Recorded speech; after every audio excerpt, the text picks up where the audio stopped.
So I'd actually love to move into our panel now. And I think I've also been given the task of moderating that panel. So would love to invite up our panelists, Tia Whitley, Lisa Dewey, Assistant Chief David Juday, and Pamela Humes. Okay, thank you. Community and Partner Engagement at Gryphon Place. We have Assistant Chief David Juday, who is with the Kalamazoo Department of Public Safety. Lisa Dewey, who is the Director of Student Services at Kalamazoo Public Schools, and Pamela Humes, who is the CEO and Executive Director of ReGen Next Incorporated. And they're going to tell you a little bit more about their involvement in a new initiative called Justice Lifted. So I'd love to get started and pass it over to Tia. Can you talk about what is Justice Lifted, why it was created, and what you've accomplished so far? I'm sorry. Good afternoon, everybody. So your question was, what is Justice Lifted? I was too busy fooling with the mic. What's Justice Lifted? Tell us about it. Okay. Why was it created, and what have you done? Yes. So Justice Lifted is an arrest diversion program available in our community. So why was it created? It was not a program that was created by Gryphon Place.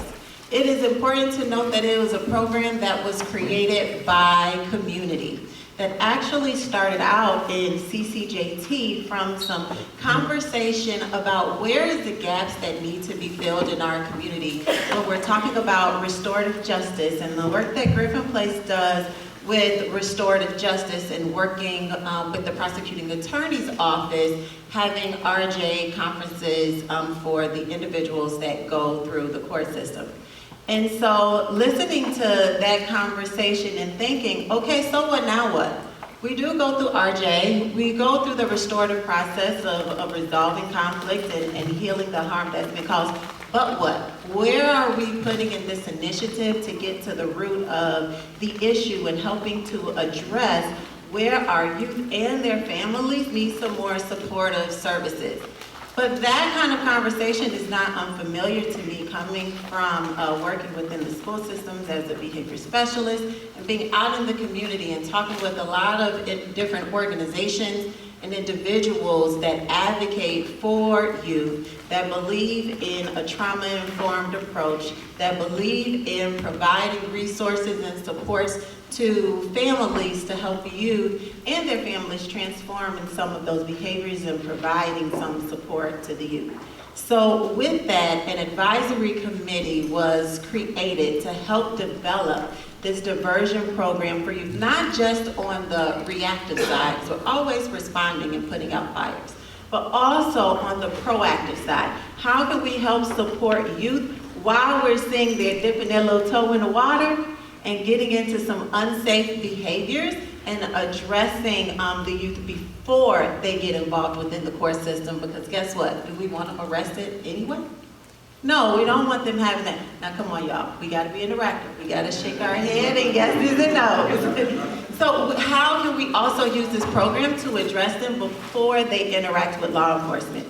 So this group of very diverse individuals and organizations and skills and knowledge and wisdom and understanding, and I can keep going on, was created of 20 or so organizations. There are some of our advisory members that are present here today, and I'm gonna call you guys out. So can you just stand up if you are part of the Justice Lifted Advisory Committee? Thank you, Ever with Kidnap. We also have KDPS and KPS. Thank you so much. And the Michigan Center for Transformation. The NAACP is also a part of the advisory. Bit Not Broken is also a part of the advisory. And I see support. Oh, there goes Miss Wendy. I didn't see her stand up. And that's just to name a few, including our prosecuting attorney's office has a representative present on the Justice Advisory Committee. And so that's just to name a few, including the youth and an entrepreneur who's also present on our advisory, Make Your Own Way with James Maddox as well. And so with that, this group came together and we said, okay, so what do we do to what program do we create to address juvenile justice, as well as look at it from a proactive approach before the youth are actually arrested. And from then, Justice Lifted, where we are uplifting justice and unlocking the potential of our youth to be like the hub of diversion programs and resources that are available to youth and their families in the community. This is a program that was created, again, for community, by the community, and the whole premise is for when we are working with the youth, that we are connecting them to youth-serving organizations. We know that our youth, there are some deep-rooted issues that are adult-centered issues, things that our youth should not even have to be dealing with. So we do connect them, the parent or guardian or loved one, that adult who's working within their youth, to a community information exchange program through Gryphon Place, where they'll get those resources and supports through a closed loop referral service. But for the youth in Justice Lifted, we are specifically centering around the youth and what that youth needs, while we're working with that adult on the back end. Those programs that they are connected to, again, they're youth serving. So we look at who are all the organizations working with youth. Shout out to KidNet, who has helped with us with rallying who all of those organizations are and getting them together to connect the youth when they come to us to something that will best fit them. Not by way of us as adults saying, I'm gonna tell you what you need, but by way of us working collectively with the youth and going through, you heard about the assessments that the courts and through that initiative are going to be handling. We're using the YAZI assessment. It's a youth assessment and screening tool, but we're working collectively with the youth to talk about their goals, their vision for themselves, how they see, the problems are that they are facing in all of their areas of their life, and what they want to do as they continue to move forward to be successful citizens. So the team, who we are calling diversion intervention specialists and our community intervention specialists, it is not their job to do a lot of the talking. It is their job to guide, right? But to hear from the youth and get that youth voice and have youth have agency and buy-in for how they best need support and how the community can best support them. We've also connecting the youth to a mentor, another shout out to the Kalamazoo Black Male Alliance, and a grassroots organization, Peace During War, where we are connecting the youth to individuals who have lived experience, who have gone through some of the stuff that those youth have gone through, right? And who will be able to mentor and coach and talk with the youth and stay connected to them. I like to call them their Gryphon, right? They are the person that the youth will always be able to connect to and talk to and be able to share and have some real conversation. Not that play stuff that they gotta filter down, right? Between people who like working in the schools and the teacher. No, they can get really real with this person and get the help and supportive services that they need. If the Justice Lifted program, if the youth is already really involved and invested in the court, we have an amazing partnership with Bent Not Broken, where then Bent Not Broken can then come in and step in. Bent Not Broken, come on now, give yourself a shout. There you go. So then Bent Not Broken can connect with these youth while they are going through the legal system and be there to help the youth and their families, not just work through the court system and give them tips and strategies and be there to advocate for them, but also to connect them to some supportive services and do some family engagement. Fantastic. Thank you so much, I think Tia. I answered all that. I know.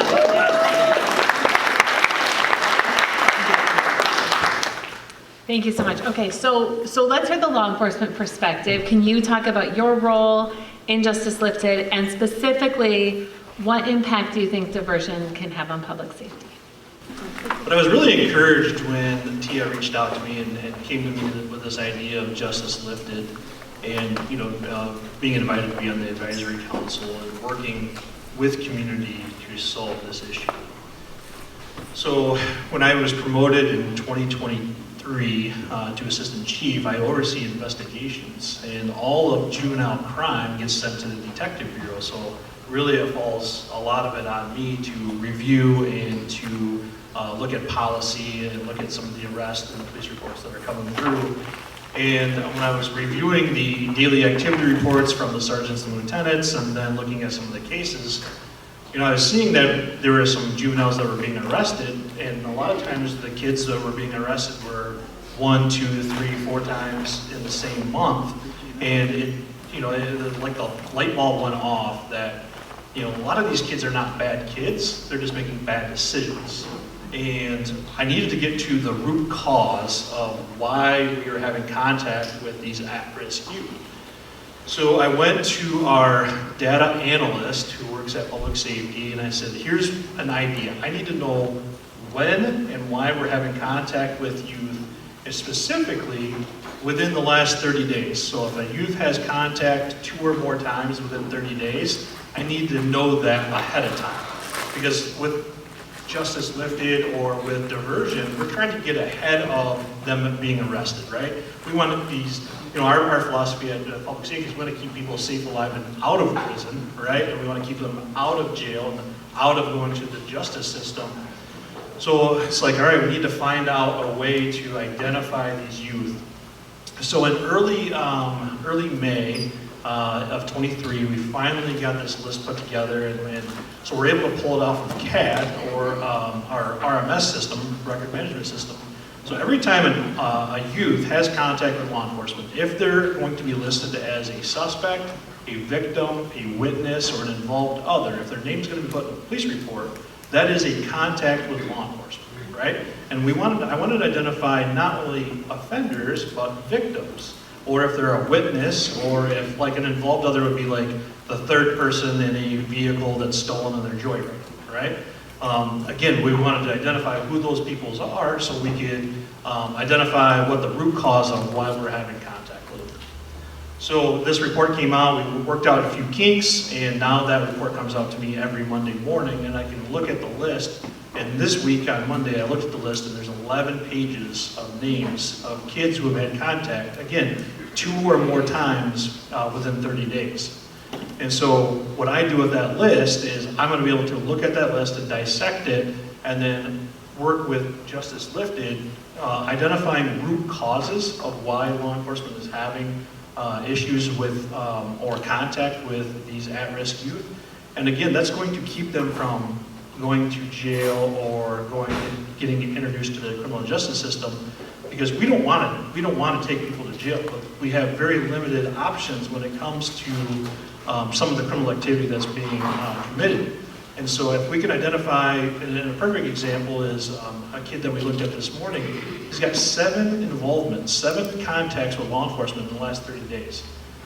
What is the root cause there, right? And there's so much more that law enforcement needs help. We can identify who they are, but I need somebody like Justice Lifted in Gryphon Place and Tia's team and all the collaborative teams that are working with Justice Lifted to get to not only identify what the root cause is, but to be able to work on that root cause. And so that is where public safety is going to have the biggest role in Justice Lifted, is being able to identify, and then what are we doing with that information, right? And then being able to track it year after year, and if it's getting kids involved with city programming or getting parents help. I know that in 2023 we were certainly struggling with gun violence, and I took that list and I identified, this is in the first 6 months of the year, identified 50 youth that had some type of weapons charge, and I recognize that law enforcement can't solve this issue alone. We cannot arrest our way out of the situation. And so I turned to our friends at the NAACP and Wendy Fields, and I said, Wendy, come in and take a look at this report. I mean, it's going to shock you as much as it shocked me. And I said, we need to walk together and invite other social services and nonprofits to identify what this issue is. And we invited parents of those kids who had weapons violations to a meeting to try to give them additional resources and additional help to keep their kids from causing or having those issues. The other thing that we do is with that list is I meet with outreach workers from all different groups throughout the city once a week, and this is something that we started this year, And so I've met with members just with Vet Not Broken just today, and other outreach workers to identify kids who are having issues with potentially weapons violations or non-fatal or fatal shootings. And we share information from law enforcement perspective, trying to get ahead of the next shooting. Most of our shootings that happened last year were social media driven, right? It's from retaliation. And so if we can identify, if there's a young person who is injured by gunfire, today, how do we stop the next shooting tomorrow? And so working with the nonprofits and outreach workers to identify those individuals and identify those individuals' influentials and speak with them about the seriousness of gun violence and try to get ahead of the situation. And this year we were just looking at some of the data this week, and I shared it with the outreach workers today. We've been able to reduce gun violence by 23% year to date. So that's very significant. Our homicide rate is significantly dropped year to date, over 50%, and our non-fatal shootings are just under 50%. So that is not work that the police department is doing. We're playing a small role in that. That is a partnership with what everybody is doing in our community to reduce. Everybody recognized that there was a serious issue, and that is something that working together with everybody. And, coming from the police department, I've been there 21 years now. That's not something that we've always done, right? And that's something that I recognize that needs to be done. We need to work with community and be transparent with community and have meaningful relationships with community, not just a one-time meet, right? A continuous relationship to be able to build on. And what I like to tell my staff, we need to keep our foot on the gas, right? We're seeing some really good numbers this year, but the second we let up, the second we stop having those meaningful relationships, the second we stop having that transparency with our community is when we're going to start to see that the spike in violence. So. Thank you. Thank you so much for sharing a little bit of your work.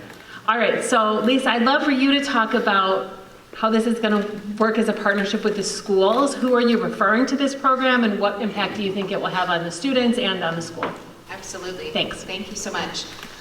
So it's a pleasure to be here today. Of course, lots of fantastic opportunities here. My role in Kalamazoo Public Schools is I'm the Director of Student Services, and Student Services helps to provide the climate and culture and positive engagement in all of our schools. So we work very closely with Gryphon Place and with many other organizations to try to provide opportunities to improve our safety and the positive experiences students have in our schools. Now, as far as our work with Justice Lifted, our primary role is to try to identify students to be referred to this fantastic program.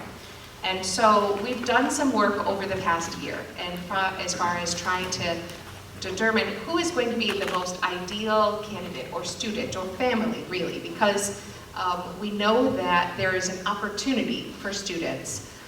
Our goal is to try to help to intervene before there's significant interaction with law enforcement. And so if we only work off of the 11-page lists, sorry, that's a daunting task, that's certainly one group of students. But if we can intervene before, if we can find opportunities to create a different path before we get to that point, we are going to have a slightly easier task, potentially.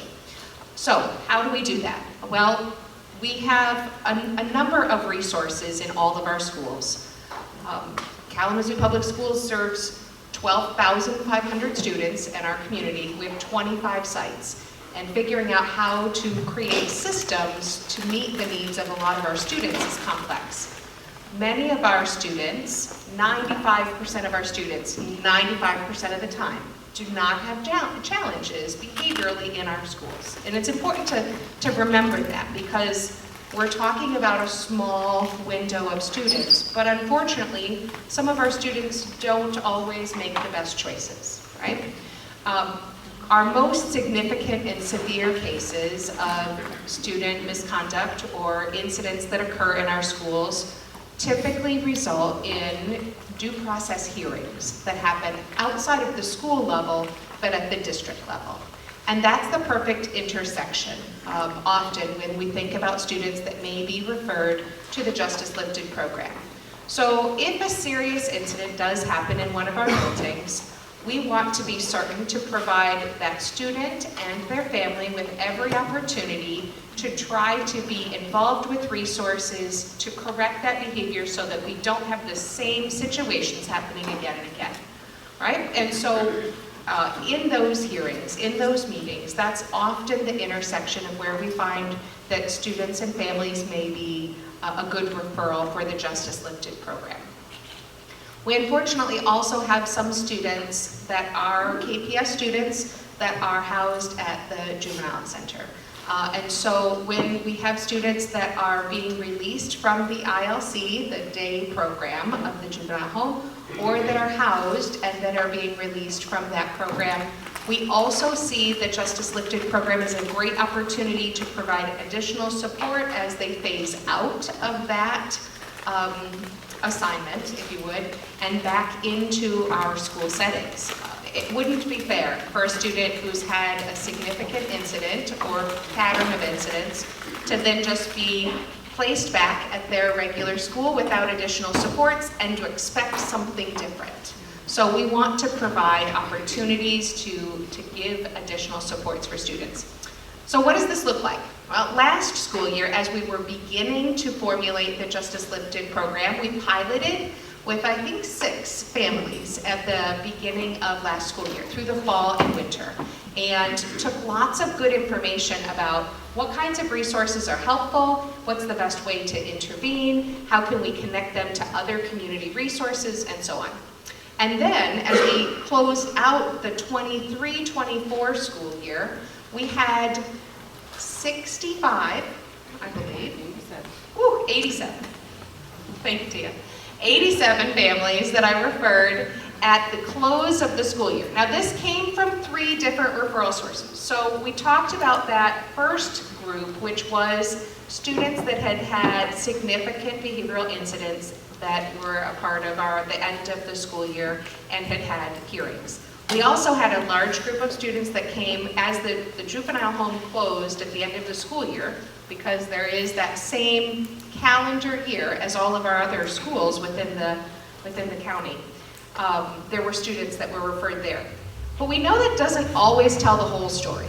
And so we asked for middle school and high school administrators and teachers to have opportunities to refer students and families that maybe they've not gotten to that extreme, but they knew that additional supports were necessary. And so we've done some presentations with our administrative teams, and we asked for those referrals as well.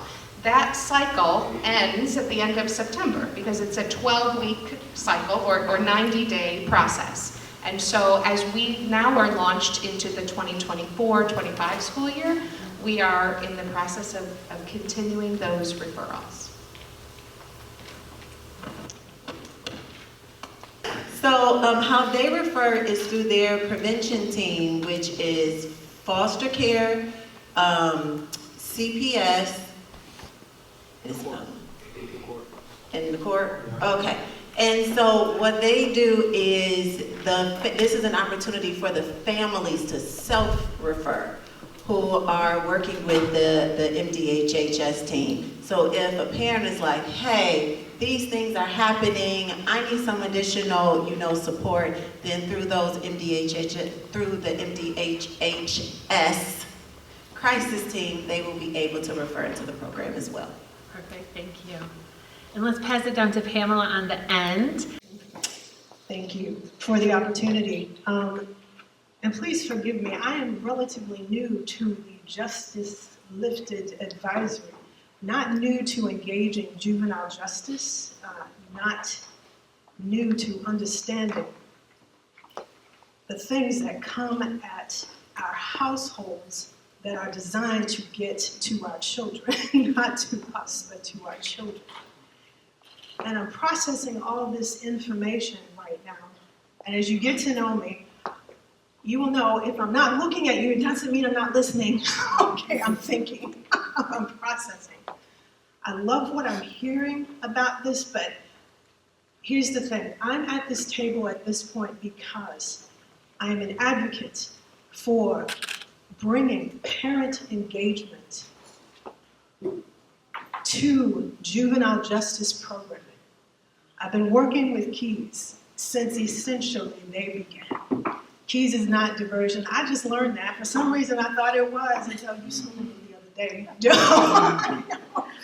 But when we started working with them back in 2016, I immediately, because of what we understand about positive youth development, again, positive youth development is not new. It's been around for 30 plus years, okay? Here's the thing. A part of positive youth development is, of course, incorporating the family. It's making sure that parents, and please, I'm not worried about configuration, okay? That's not my scene.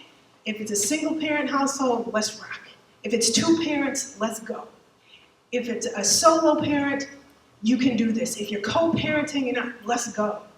That's it. What I'm talking about is making sure that we as parents have the resources that we need to get healed, first of all, from the trauma, okay, that perhaps many of us have walked through, and be able to parent so that we raise children who have regenerated thinking, who have renewed thinking, who see their plans and purposes. But again, parents, we've got to see ours and know that if our children came through us or if they just came to us, I'm not talking biologically either, okay? Parent to parent is a verb, to guide, to protect. So whatever configuration, however you got these babies in your life, we need to incorporate ways to empower the grown folks who are in the room too. And here's the thing, too. These young people are children still. Please, I love that I have this opportunity. Ain't nothing wrong about 18, okay, please? There is nothing. Prefrontal cortex, not completely developed until mid-20s, okay? 18-year-olds can legally do some things for sure. But when we're talking about, and they can even think, I mean, kids can think, I'm not saying that.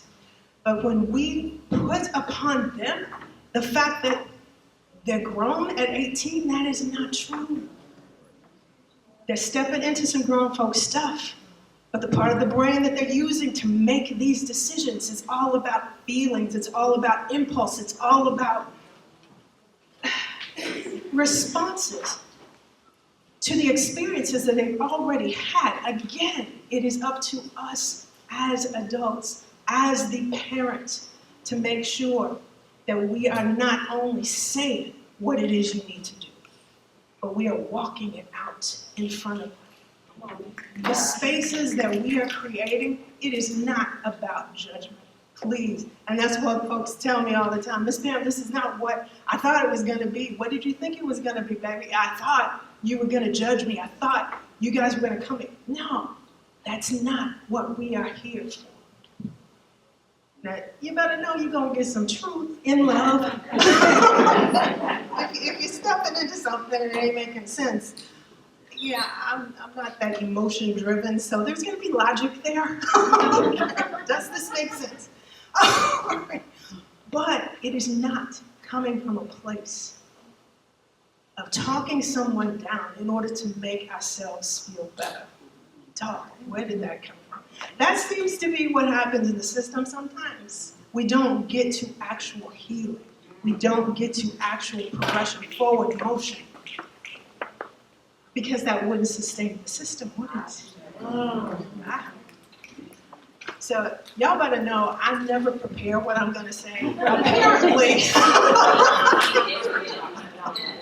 this is it. But that's what parent engagement is about, okay? Using what we know to be true about internal and external assets for our kids from an external asset perspective. That's us. That's community. That's family. Now, again, nobody really knows who I am, okay? So I'm gonna count on y'all. If you have some families that you would like to get spoken into, I'm gonna need you to use the relationships that you already have established to introduce Mama Humes, Miss Pam, okay, on the scene. And trust, their hearts will be protected with us, and minds will be stimulated, empowered, and prayerfully, they will be encouraged to do something different.